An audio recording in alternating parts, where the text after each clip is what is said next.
Hi everybody. Today we are going to talk about bad cards, bad rap. That is bad tarot cards, or the cards in a tarot deck that people think are bad. Well, we're going to redeem them and we're going to show the positive aspects and the beneficial aspects of those cards. The first card we're going to explore is the Tower. This is from the Smith-Waite Centennial Edition, published by U.S. Games. This is the most common version that you see of the Tower, where lightning is striking and what looks to be a crown top gets thrown off. People are falling, plummeting, there's smoke. Some say there's rain, or it could be the Hebrew letter Yod's, it's called. It's a very frightening image, and people don't like to see it come up. And admittedly, it is a shit hitting the fan card, but there is a lot of benefit that can happen when shit hits the fan and you're being stripped of your earthly possessions or your illusions or the scaffolding and the facade that you've built up. There can be, especially, well, not for everyone obviously, but if you are committed to growth and evolution and consciousness, it can be wonderful opportunity to evolve and to have masks blown away and veils lifted and illusions dissipated. We're going to look at the Tower through different decks to see how this energy manifests. This is from the Whimsical deck. And the Whimsical Tarot talks about fairy tales and shows the tarot archetypes through fairy tales, and the Tower in the Whimsical Tarot is the story of the Three Little Pigs. And I'm sure you probably know the story of the Three Little Pigs, where the wolf comes to the door of the pig who's made the house out of straw, huff and puff, blow your house down. And of course he does it to the house of straw, then he does it to the house of sticks. Last he comes to the house of bricks, and he is unable to blow the house down. And this is an excellent metaphor for what happens when a tower experience happens. The winds blow, and this fairy tale, it's the wolf's breath. What are you left with? Well, it depends on what you build your house with, and a house can be a metaphor for your life, the structures you build, psychological structures, emotional structures, spiritual structures. What happens when those kind of things are assaulted? What are you left believing? What are you made of? The fires of adversity and the lightning of shit happens and difficulty, disaster, calamity, things beyond your control. Who are you when it happens? What do you have when the dust settles? And what are your foundations? What protects you from life's storms? What is eternal? The Tower card asks all these questions, and they're profound. I mean, the Tower card is one of the most profound cards of the tarot, as far as I'm concerned, as well as death. And they're very scorpionic. Scorpios tend to love those cards. I do. I'm a Scorpio. Because it asks the big questions and gets to the nitty-gritty of who you are and what you believe and strip down, the truth of life. Another card is from the Housewives deck. Now this looks kind of silly and funny. It's like a preening lady and her dress is made out of jello. But, again, it's kind of asking, what are you made of? Is your dress made out of jello?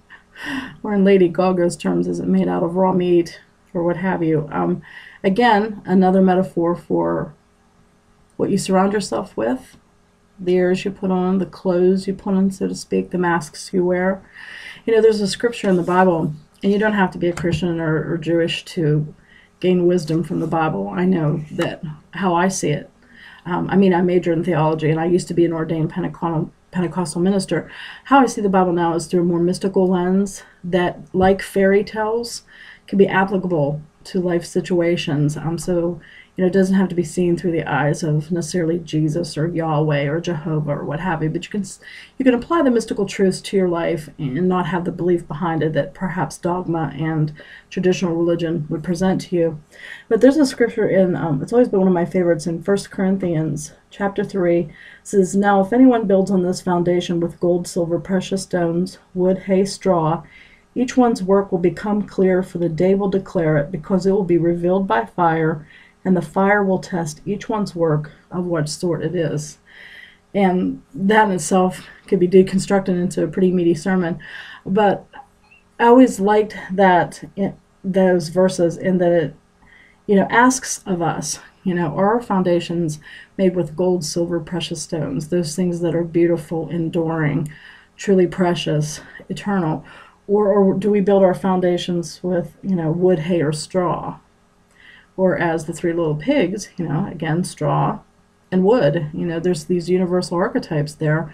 They're even being echoed in the Bible. And so it asks of us, what is our foundations? What do we surround ourselves with? What do we adorn ourselves with? Who are we when we are naked?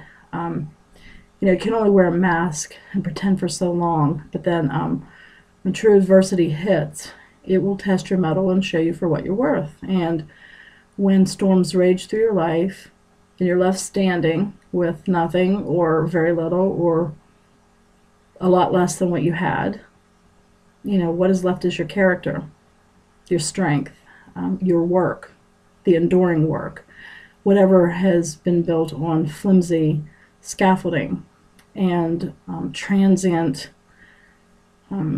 structures like the praise of men or even money, things that are temporary. Well, storms can take that. Public opinion can turn on a dime. One day you're just, the greatest thing since sliced bread. Somebody spreads a few rumors about you. People jump on a campaign. Next thing you know, your reputation is destroyed. Then what do you have? You know who you are, and you know your character, and your work will endure. What happens if, you think your marriage is all rock solid and you find out your husband cheats on you? What happens if you take pride in your physical health? You exercise, you eat right, and cancer hits you. Then what? When life's adversity hits you, it asks the question, what is your life built upon? What is your foundations? What are you leaning on? What is eternal? Another card, this is from the Mythical Tarot, is Pele. And she is a fiery goddess, and she will burn up everything in its path. And again, it comes back to fire. Notice, with the tarot card, it's the lightning that ends up turning into a fire. But fire is also very purifying. Do you know when there's extensive forest fires, there are seeds in that forest bed that can only be cracked open by very high temperatures. And those high temperatures can only come from lightning and forest fires. Isn't that interesting? That there's all this potential and this life waiting to burst forth, but it cannot be cracked open until major high temperatures assault it. So take comfort in that and try to think of that metaphor when you're going through difficulty in life, and ask yourself, what kind of seeds of potential, what wonderful gardens are just waiting to be grown once this fire rages through my life? And hang in there. It will pass. It will test you, and you will ask yourself, a lot of questions, a lot of hard questions, but go deep and ask yourself those questions, and you'll come through stronger and likely quicker, I promise you. Whenever you resist the fires and you try to cling to your false identities or your flimsy structures, that's when the real suffering a lot of times occurs. It's not from the fires itself, it's from trying to cling on the trees and escape the fires, which, everybody has to go through it. There is no escaping, so better off just, enduring it, quite frankly. The next one we're going to look at is the Snowland deck that my husband painted. Again, this isn't an actual tarot card. Our Snowland deck is at the printers right now. If you want to know more information about it, go to snowlanddeck.com to get your own copy. We've renamed this card in our deck Removal because that is what the Tower does. We've embedded a lot of symbols in this card as well. If you see the elephant on the teenager's hoodie, that is Ganesh. That is the Hindu god of, he's a remover of obstacles. Boy, if you need obstacles moved, call on Ganesh. And then you see the lightning on the snowblower, and he's removing the snow. But there's a little girl who's very upset because it's his sister inside the house.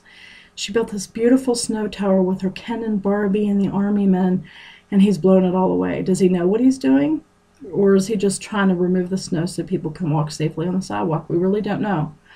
But you know, Ken and Barbie is kind of our nod to the ideals of society, what a perfect couple is, a perfect man, a perfect woman, and how the tower experience knocked that on its head. And, you know, a person's false boobs doesn't mean anything, you know, when cancer's ravaging their body and they're on their deathbed, you know. So it's kind of a playful take, but it still, you know, addresses what happens when our towers and the things that we treasure are knocked over.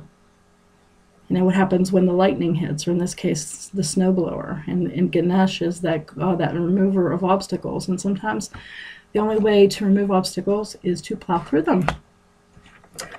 And then we have Lucy Cavendish's Oracle Tarot. She has nice keywords. This is a very upbeat deck, and she calls it discovery, change, and adjustments. And that does happen. You know, you can look at the tower and say, wow, you know, what new things? You know, how can I rebuild? You know, how am I going to lay my foundation this time?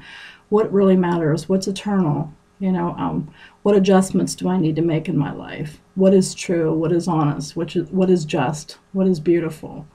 So the tower invites us to ask those kinds of questions. I once wrote a blog post. You can look it up on my blog, fizzofideas.com, FIZZOFIDEAS.com, fizzofideas.com, and look up the post, What's Inside the Tower. And I did a lengthy blog post where I theorized that what's inside the tower when it's blown open is the Ace of Cups of compassion and love, you know, the eternal love, the love of God, of what is eternal. So look that up for another interesting take. And lastly, this is from the Vampire's Tarot, the Eternal Night. In this tower, there is no destruction, there is no lightning. There are only figures soaring so fast that it almost looks like a blur. So another benefit of the tower is that it'll make you fly. It will allow you to realize that you had wings that you never have, or perhaps even give you wings. So take heart if you're going through a tower experience. You may very likely be growing some massive wings to fly high and to soar and to see things from a different perspective. And so again, this is the Vampire Tarot of the Eternal Nights. So thank you for joining me for the first edition of the Bad Cards Bad Rap, where we talked about the Tower card, normally seen as a bad card, but we looked at the redeeming qualities and the beneficial qualities of which there are many.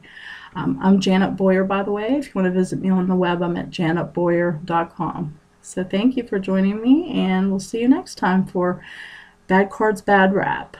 Bye-bye.